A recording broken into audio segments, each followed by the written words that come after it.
तमाम मसरूफियात को साइड पे रख के एक जगह इकट्ठे होकर नजफ़ुल अशरफ में बहुत सारी चीज़ें सीखी। तो एक तरीके से ये रिट्रीट मैंने समझा। कराची में और आउट ऑफ द पाकिस्तान बहुत सारे उलमास को सुना है उर्दू स्पीकिंग, लेकिन यहाँ पे आके ऐसे स्कॉलर्स को सुनने को मिला जो कि हम वैसे पाकिस्तान में उनको सुन नहीं सकते। तो बहुत अच्छा एक्सपीरियंस हुआ और उनसे अच्छे अच्छे टॉपिक्स के बारे में सीखने को मिला जो कि हमने उससे पहले एक्सपीरियंस नहीं किए थे। बेसिकली मेरे तो बहुत सारे फ़नी मोमेंट्स हैं। हमने जश्न मनाया और फिर उसके बाद हमारी आउटिंग हुई पिज़्ज़ा के ऊपर। फिर हमने आउटिंग करी और बाहर रिवर साइड पे हम लोग गए थे और ऐसे दोस्त बने यहाँ पे जो कि बिल्कुल उनसे ना कभी बातचीत हुई थी, ना कभी सलाम दुआ थी, ना कुछ फ्रेंडशिप थी, लेकिन यहाँ आके उनसे अच्छी कॉरेस्पॉन्डिंग हुई। मैं नहीं समझता था कि जो ये प्रोग्राम है ये कराची में हो सकता है, क्योंकि कराची में हम मिंबर के ऊपर मजलिस बेसिकली सुन रहे होते हैं, लेकिन जो हमारे क्वेश्चंस हैं, जो यूथ के जो प्रॉब्लम्स हैं, वो हम डायरेक्ट उलमा से पूछ नहीं सकते। तो जो चीज़ हम कराची में या अपने होम टाउन में सीख सकते थे, तो हमने उससे ज़्यादा नजफ़ुल अशरफ में सीखी। कि इस कोर्ट में हमने वो चीज़ें सीखी जो कि हमने एक कभी भी नॉर्मल यानी कि मदरसे राउंड टेबल वगैरह में नहीं सीखी। तो मेरे लिए wonderful trip. Team India media को यही देना चाहेंगे कि ये जो सफ़र इन्होंने शुरू किया कि कोहर्ट 1 हुआ, कोहर्ट 2 हुआ, तो ये कोहर्ट्स एंड नहीं होने चाहिए।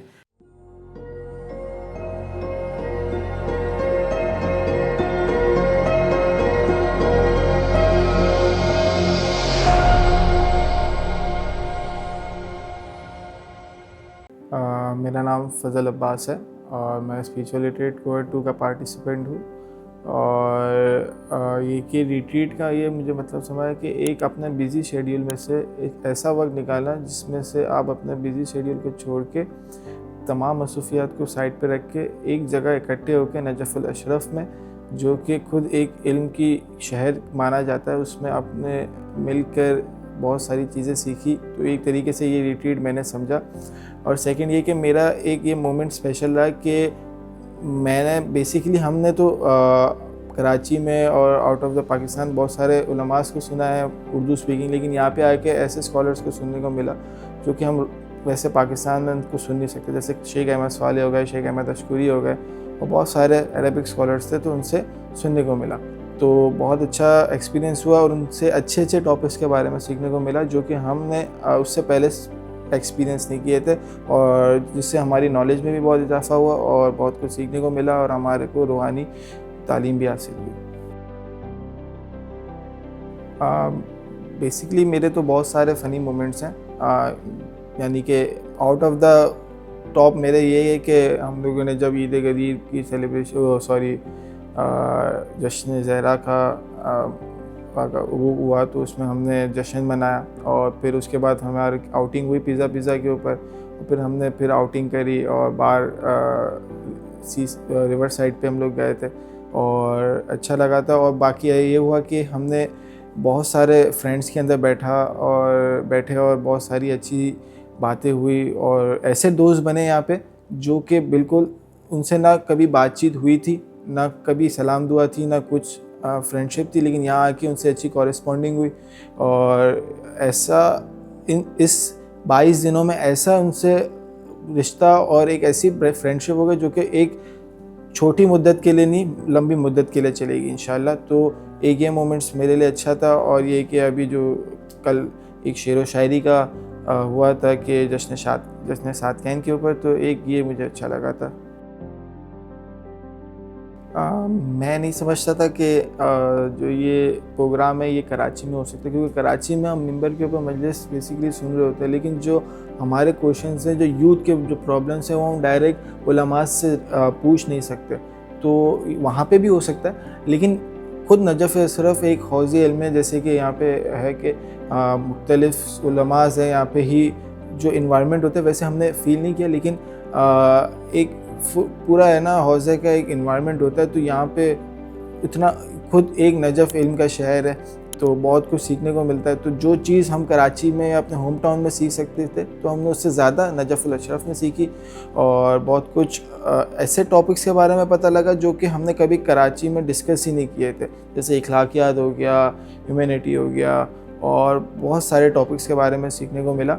और यानी कि ऐसा टॉपिक्स नहीं थे कि खाली वो बोल रहे थे, हमारे क्वेश्चंस के भी आंसर दिए जा रहे थे और हमारे जो भी डाउट्स वगैरह थे, जो भी मुश्किलात थी, उसको हल किया गया। मेरे 2 एकेडमिक सेशन अच्छे गुजरे।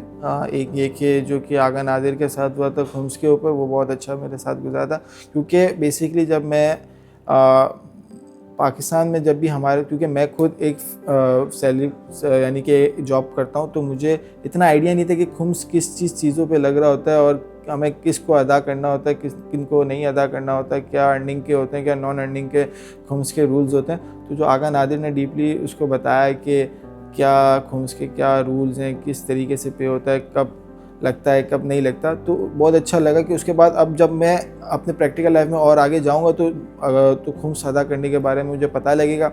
सेकंड ये कि शेख अहमद स्वाले का जो लेक्चर हुआ था हकीकी और ज़ाहिरी दीनदारी के हवाले से, तो वो भी अच्छा लगा था। उन्होंने अच्छी मिसालें दी कि ज़ाहिरी दीनदारी के हवाले से और हकीकी दीनदारी के हवाले से। तो हम जो उन्होंने जो एग्जांपल्स दी और जो मिसालें दी, हम उसको अपने प्रैक्टिकल लाइफ के ऊपर इम्प्लीमेंट करेंगे, और ताकि हम इस जो कोहर्ट का जो मेन वो था कि आपको नॉलेज आपके तक पहुंचाया जाए, तो इंशाल्लाह इसको हम पूरा करेंगे। वंडरफुल, यानी कि मैंने बहुत अच्छा वक्त गुजारा रिट्रीट के साथ। बस ये कहना चाहूँगा कि इस कोहर्ट में हमने वो चीज़ें सीखी जो कि हमने एक कभी भी नॉर्मल यानी कि मदरसे राउंड टेबल्स वगैरह में नहीं सीखी। तो ये मेरे लिए वंडरफुल ट्रिप था। डेली लाइफ में मैं इस तरीके से इम्प्लीमेंट करूँगा कि जो मैंने सीखा है, मैं कोशिश करूँगा कि जो मैंने सीखा है वो मैं आगे दूसरों तक इम्प्लीमेंट कर सकूँ। यानी कि फॉर एग्ज़ाम्पल अगर मैंने खुम्स के बारे में सीखा है तो मैं आगे कुछ और लोगों को खुम्स के बारे में बताऊँ। कुछ जो चीज़ें मैंने नॉलेज हासिल की वो दूसरे लोगों तक पहुँचे, ताकि लोगों को पता लग सके मेरे ज़रिए। टीम इंडिया मीडिया को यही देना चाहेंगे कि ये जो सफ़र इन्होंने शुरू किया कि कोहर्ट 1 हुआ, कोहर्ट 2 हुआ, तो ये कोहर्ट्स एंड नहीं होने चाहिए। यानी कि ऐसे बहुत सारे स्टूडेंट्स हैं, ऐसे बहुत सारे यूथ्स के स्टूडेंट्स हैं जो कि नॉलेज है उनके पास, लेकिन वो अपने नॉलेज है ना उलमास के साथ शेयर नहीं करते। यानी जो डाउट्स हैं यूथ्स के, जो क्वेश्चन है वो उलमास के, तो ये कोहर्ट्स का जो सिलसिला है वो रुकना नहीं चाहिए। कोहर्ट यानी कि जब तक चलता है ये चलते रहना चाहिए ये सिलसिला, और ये कि ताकि यूथ एक अच्छी और एक स्ट्रॉन्ग यूथ बन सके हमारी। फ्यूचर पार्टिसिपेंट्स के लिए यही है कि अगर आप इन 22 दिनों में आप अपना पर्सनल, यानी कि ये रिट्रीट है ही इसीलिए कि आप अपने सारे पर्सनल काम को छोड़ के यहाँ पे आप आए हो नॉलेज हासिल करने के लिए, और जो सीखने के लिए आए हैं हम उस पर फोकस करें। जबकि ये ना कि हम वहाँ पे कुछ और भी काम कर रहे हो यहाँ पे, जिस वजह से हम और जो नेक्स्ट रिट्रीट वालों के कि अपनी स्लीप को ज़्यादा है ना मेंटेन करें, कि अगर आप वक्त पे सोएंगे और वक्त पे उठेंगे तो आपके लिए सेशंस लेना इजी होगा। और ये कि अपने आप को तैयार करके आए कि आपको सेशंस लेने हैं और किस तरीके से लेने हैं, क्वेश्चंस किस हवाले से करने हैं।